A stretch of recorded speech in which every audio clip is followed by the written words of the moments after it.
Hello दोस्तों, राजकीय महाविद्यालय पिंडवाड़ा की ऑनलाइन क्लासेस में आपका स्वागत है। दोस्तों, आज हम पढ़ेंगे लोक प्रशासन की प्रकृति और लोक प्रशासन का क्षेत्र। इससे पहले वाली कक्षा में हमने पढ़ा था लोक प्रशासन का अर्थ। जैसा कि आप जानते हैं लोक प्रशासन किसे कहते हैं, तो लोक प्रशासन का एक सीधा सामान्य अर्थ होता है कि किसी भी कार्य को अच्छे से करना, किसी भी कार्य को मितव्ययितापूर्वक करना ताकि उसका अधिकतम परिणाम प्राप्त हो, लोगों को संतुष्टि मिले, लोग खुश रहे।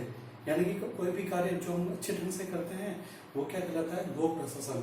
और परिभाषा में आपको सामान्य परिभाषा बताई थी कि किसी निश्चित उद्देश्य को प्राप्त करने के लिए मानवीय एवं भौतिक संसाधनों का कुशलतापूर्वक उपयोग करना ताकि अधिकतम परिणाम प्राप्त हो, वह क्रिया लोक प्रशासन कहलाती है। ये तो होगी लोक प्रशासन की परिभाषा है, लोक प्रशासन का अर्थ।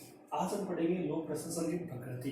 देखो दोस्तों, लोक प्रशासन प्रकृति से तात्पर्य होता है कि लोक प्रशासन का व्यवहार कैसा है, लोक प्रशासन आखिर क्या करता है, क्या दिखाई किस तरह का देता है, आखिर अगर इसको समझे तो उसका नेचर क्या है। लोक प्रशासन प्रकृति का तात्पर्य से, लोक प्रशासन की प्रकृति से तात्पर्य है लोक प्रशासन का नेचर ऑफ पब्लिक एडमिनिस्ट्रेशन। उदाहरण के लिए आपको अगर किसी आपके दोस्त के बारे में पूछे कि आपका दोस्त है ना कैसा है, उसका व्यवहार कैसा है, नेचर कैसा है, तो आप क्या होगा, नहीं दोस्त बहुत अच्छा है, काफी हेल्पिंग नेचर है, तो आप उससे बात करके आपको अच्छा लगेगा, बताते हो नेचर। तो इसी तरह अपने लोक प्रशासन की प्रकृति के बारे में पूछा था कि लोक प्रशासन की नेचर कैसा है, प्रकृति कैसी है, ये आखिर क्या व्यवहार करता है, क्या है।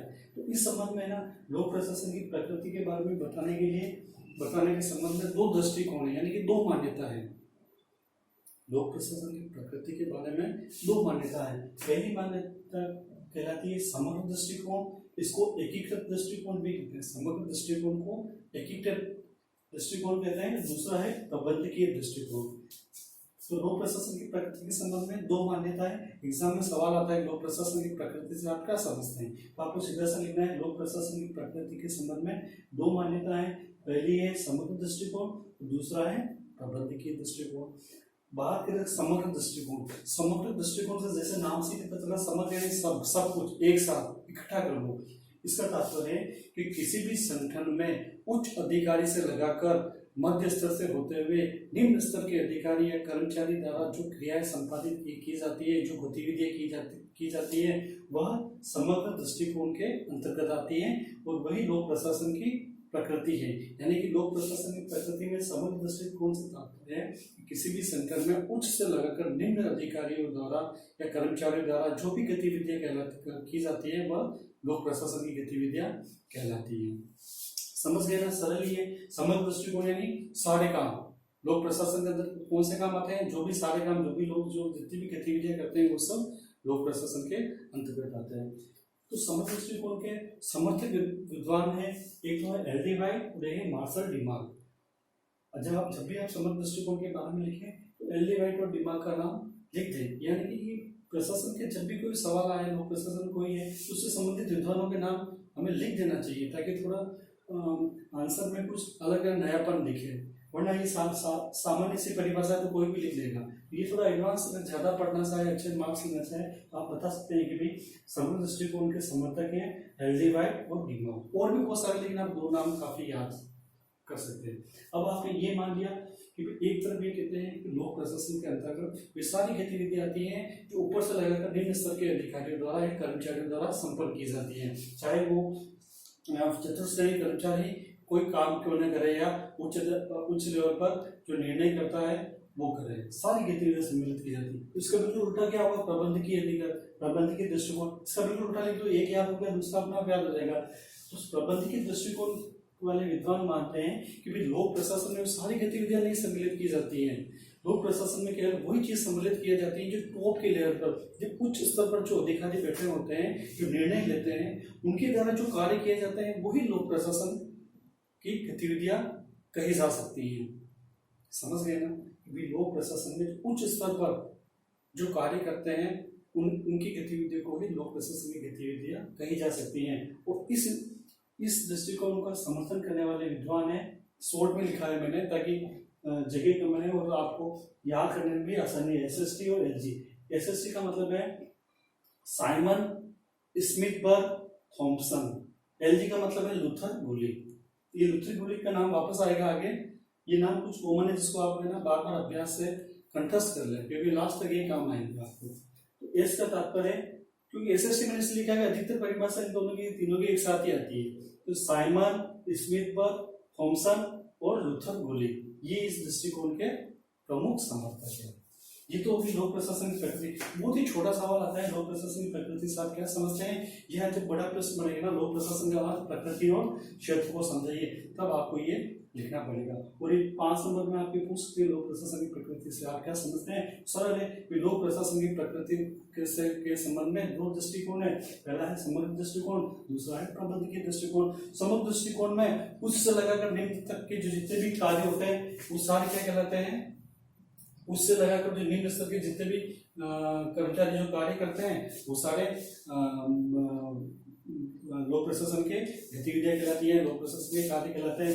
जबकि प्रबंधकीय दृष्टिकोण से तात्पर्य है जो टॉप लेवल पर जो अधिकारी मिलकर जो निर्णय लेते हैं, कार्य करते हैं, उनकी गतिविधियां ही लोक प्रशासन की गतिविधियां कहलाती है। तो यहाँ तक तो ये तो होगी लोक प्रशासन की प्रकृति के संबंध में। ये सब मैंने पहला इसलिए लिखा हुआ है ताकि आपके समय की बचत हो, वरना मैं ये सब अगर लिखूंगा तो हो सकता है वीडियो काफी लंबा बने और थोड़ी देखने में बोरियत भी लगे, क्योंकि ये ऑनलाइन क्लासेस चलाने का नया नया एक्सपीरियंस है। धीरे धीरे हम इसमें सुधार लाएंगे, लाइव की सुविधा, ब्लैक बोर्ड बढ़ा, धीरे धीरे व्हाइट बोर्ड वगैरह बढ़ा, साउंड की सब कुछ अच्छा कार्य करने की कोशिश करेंगे। तो ये हम कुछ समय के लिए पहले से लिखा हुआ आपको मिलेगा, ठीक है।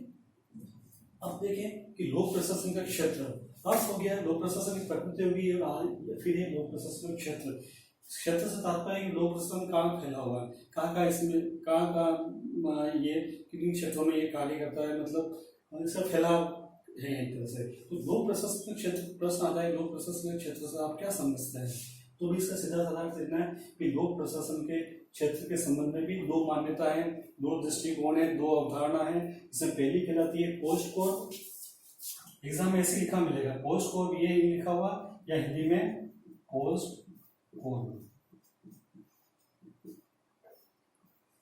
ठीक है। तो लोक प्रशासन क्षेत्र में पहली मान्यता है, पहली विचारधारा है पोस्ट कोर दृष्टिकोण, और दूसरा है विषय वस्तु दृष्टिकोण। लोक प्रशासन की पाठ्य पुस्तक का सबसे महत्वपूर्ण सवाल हर परीक्षा में, हर कंपटीशन एग्जाम में इस पोस्ट कोर के बारे में पूछा जाता है। तो यहाँ ध्यान देना, जब भी पोस्ट कोर की शुरुआत करो तो इसमें 2 चीजें टेक्स्ट आपको डालना है। एक तो है ये 7 अक्षरों से मिलकर बना है, कितने अक्षरों से मिलकर बना है? 7 से। और दूसरा है इसको बनाने वाले का नाम है एलजी, लूथर गुलिक। एलजी का मतलब लूथर गुलिक। ये नाम का ना इंपोर्टेंट है, ऊपर भी आया था, बार बार आएगा। इन्होंने बहुत सारे सिद्धांत भी दिए, आगे अपन पढ़ेंगे। तो पोस्ट कोर के बारे में जब भी आप शुरुआत करो तो शुरुआत क्या करोगे? पोस्ट कोर 7 शब्दों के प्रथम अक्षरों से मिलकर बना है। पोस्ट कोर क्या है? पोस्ट कोर 7 शब्दों के प्रथम अक्षर से मिलकर बना है। उसको बनाने वाले इसके रचयिता हैं लूथर गुलिक। लूथर गुलिक ने ये पोस्ट कोर सिद्धांत दिया है। अब देखो पोस्ट कोर में कुल कितने अक्षर हैं? 1 2 3 4 5 6 7। सीओ एक ही मानो, सी का मतलब कोऑर्डिनेशन, ठीक है। ये 7 अक्षर। तो पोस्ट कोर में आप क्या देखोगे? पोस्ट कोर 7 शब्दों से मिलकर बना है, 7 अक्षरों के प्रथम शब्दों से मिलकर बना है। 7 शब्दों से मिलकर बनना मत लिख देना, गलत है ये। बहुत जने ध्यान नहीं देते हैं, 7 शब्दों से मिलकर बना है पोस्ट कोर, पूरी करके आ जाते हैं। तो आप लिखो 7 शब्दों के प्रथम अक्षरों से मिलकर बना है। अब ये क्या है? अक्षरों के बारे में अपन पता कर लेंगे क्या है, ठीक है। इससे पहले हम व्यावहारिक बात करते हैं। व्यावहारिक बात करते हैं ये पोस्ट कोड होता क्या है, ये इसके बारे में डिटेल में पढ़ेंगे और काफी इंपॉर्टेंट सवाल है। तो पोस्ट कोड होता क्या है? तो आप देख लो भाई, पोस्ट कोड का मतलब होता है कि जब भी आप कोई काम शुरू करते हो, जब भी कोई संगठन बनाते हो, जब भी कुछ भी क्रिया करते हो, तो आप उस संगठन, उस काम में ये 7 तरह के काम तो करते ही हो। कितने तरह के काम करते हो? 7 तरह के काम करते हो। जैसे कि मैं बात करूं, कुछ भी हो, जैसे घर में कोई विवाह हो, कोई शादी हो, कोई फंक्शन हो, कुछ भी हो, पार्टी हो, या कोई आप नई शॉप खोलो, कुछ भी, कोई भी काम हो सकता है। उन चीजों में आपको देखना, आप उस काम को करने से पहले सबसे पहले क्या करते हैं? सबके दिमाग में अलग अलग विचार आ रहा होगा। कोई कहता है सब पैसे की व्यवस्था करते हैं, कोई कहता है कि सर पहले प्लानिंग करेंगे या कुछ सोचेंगे, फिर बोलेंगे हम हमारे उस काम में करने के लिए कौन कौन लोग हैं, उन लोगों को इकट्ठा करेंगे, फिर बोलेगा कोई, सब अलग अलग तरह का। तो आप देखेंगे उस संगठन या किसी कार्य को करने के लिए हम कुछ काम करते हैं, सबसे पहले प्लानिंग करते हैं, योजना तो बनानी पड़ती है। देखो ऐसा कोई काम नहीं है जो बिना योजना करते हो। तुम कॉलेज से यहाँ आते हो तो भी कुछ योजना ही बना के आते हो, ऐसे नहीं कि उठ के आ गए। कॉलेज आने से पहले दिमाग में चलता है कि आज कॉलेज में जाके क्या पढ़ना है, कितनी देर मस्ती करनी है, कहाँ जाना है, या आके कहीं कॉलेज रुके अटेंडेंस लेके कि बाहर निकलना है, ये सब दिमाग में प्लानिंग पहले से चलती है। यूं नहीं आती, यहाँ आते कुछ लोग ये भी करते हैं, लेकिन अधिकतर लोग क्या दिमाग पहले माइंड सेट करके आते हैं आज ये करना है। तो प्लानिंग तो देखो कोई भी काम हो तो प्लानिंग तो करनी होती है, ठीक है। दूसरा होता है प्लानिंग करने के बाद क्या करेंगे कि जो अपन काम करेंगे ना उसका एक संगठन बनाएंगे। संगठन का मतलब इसमें अपन काम का बंटवारा करेंगे कि कौन सा आदमी क्या कार्य करेगा। जैसे घर में विवाह हो तो आप कह सकते हो छोटे भाई को कह दो कार्ड बांट लो, किसी को कह दो कि भाई हलवाई से बात कर लो या टेंट वाले से बात कर लो। लोग अलग अलग काम करते हैं, घर में दादाजी बैठे रहते हैं, पापा वगैरह अपने को ऑर्डर देते हैं, सारे काम करती हैं, ठीक है। फिर ये इसमें क्या अपन काम का बंटवारा करते हैं। अब काम का बंटवारे के लिए, काम करने के लिए लोग तो चाहिए ना, तो लोगों को जो अपन इकट्ठा करके कुछ काम का बंटवारा करते हैं ना, वो उनमें तालमेल बनाया जाता है। उसको क्या कहते हैं स्टाफिंग, यानी कि कर्मचारियों की व्यवस्था करना। जाहिर है जरूरत ही पड़ती है, बिना कर्मचारियों का तो कोई कार्य नहीं होता। और अपन ने लोक प्रशासन की परिभाषा में पढ़ा भी था, मानवीय भौतिक संसाधन, मानवीय संसाधन ही आते हैं स्टाफिंग में, ठीक है।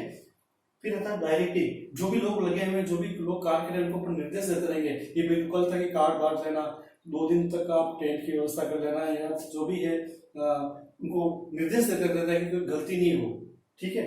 इसके बाद कोऑर्डिनेशन, कोऑर्डिनेशन का मतलब है समन्वय। समन्वय का मतलब होता है कि हम जिसको अपन काम दे रहे हैं ना, उनको काम ऐसे देंगे यूं नहीं कि एक काम को 2 आदमी कर लें। यानी कि शादी का कार्ड एक जगह देना है, दूसरी जगह छोटा भाई भी देगा, बड़े भाई को बोला तो बड़ा भाई भी जाके हमारे को कार्ड देके आ जाएगा, तो वो गलत हो जाएगा ना। या फिर जैसे घर में कोई भाई एक को बोला आप हलवाई से बात करो, वो चला गया, तो दूसरा भाई भी एक को हलवाई से बात कर ले, तो शादी के दिन 2 हलवाई आ जाएंगे, ठीक है, तो दिक्कत हो जाएगी। तो फिर आपने क्या करना पड़ता है इनमें समन्वय, कि भाई आप एक जना बैठ के लिस्ट चेक करेगा कि हाँ ये काम हो गया, भाई तू ये काम कर दे, हमने ये काम कर दिया, तो ये फिर दूसरा काम कर, इसको क्या बोलते हैं कोऑर्डिनेशन, समन्वय। तो आप जानते हो बिना समन्वय के कोई काम होता ही नहीं, ठीक है। फिर होता है रिपोर्टिंग।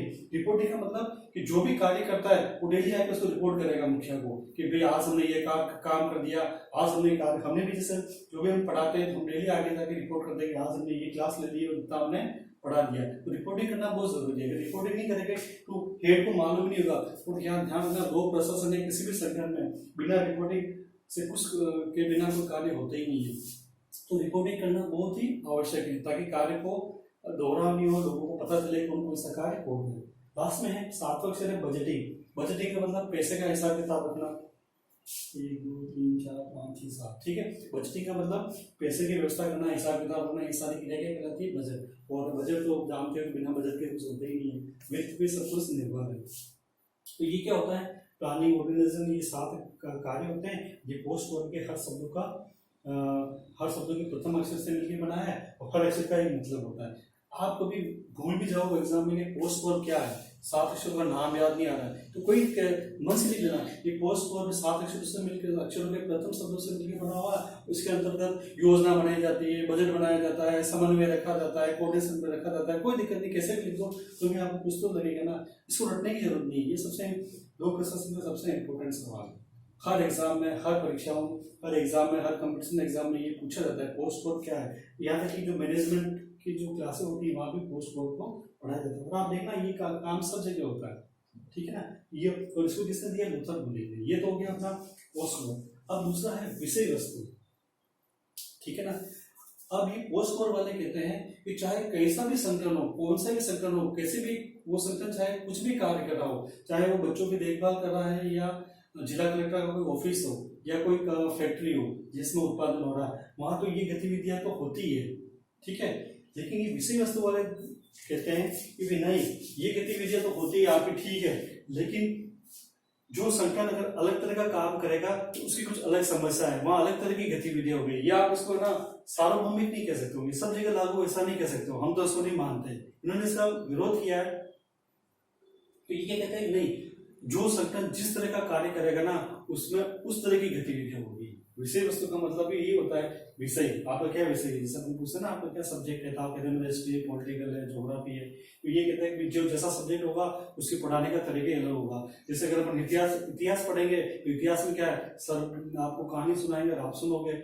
जबकि अगर ज्योग्राफी पढ़ाएंगे तो बिना ब्लैक बोर्ड या बिना मैप के पढ़ाई हो ही नहीं सकती है। तो कहने का मतलब तरीका अलग हुआ तो मतलब विषय अलग हुआ तो पढ़ाने का तरीका भी अलग हुआ। तो ये कह रहे कि कोई भी संस्था है, कोई भी संगठन है, उसमें अगर काम अलग ढंग का होगा तो उसकी गतिविधियां भी अलग होगी। आप ये पोस्ट कोर वाली गतिविधियां तो नहीं होगी भाई, हम तो नहीं मानते। तो उन्होंने कहा भाई ठीक है आप ही राजी हो। तो इन दोनों में टकराव हो रहा था। इन दोनों में टकराव देने के लिए फिर क्या हुआ कि बीच में एक एलएम का मतलब लेवियस मोरियम, ठीक है, इसका नाम है लेवियस मोरियम, नाम है इस विद्वान का। उन्होंने कहा भी आप दोनों लड़ाओ मत कि ये ना आप दोनों लड़ाओ मत, आप दोनों एक साथ होकर काम करो। उन्होंने कहा कि कोई भी संगठन है, कोई भी संगठन में ये दोनों चीजें अनिवार्य है, इन दोनों के बगैर काम नहीं चल सकता। उन्होंने कहा जिस पर कैंची होती है ना, कैंची के आपने देखा होगा 2 फलक होते हैं तभी वो काम करती है। तो कैंची का एक फलक तो है पोस्ट कोर, तो दूसरा है विषय वस्तु। अतः ये दोनों अगर मिलकर कार्य करेंगे तो लोक प्रशासनिक संगठन कुशलतापूर्वक कार्य करेंगे।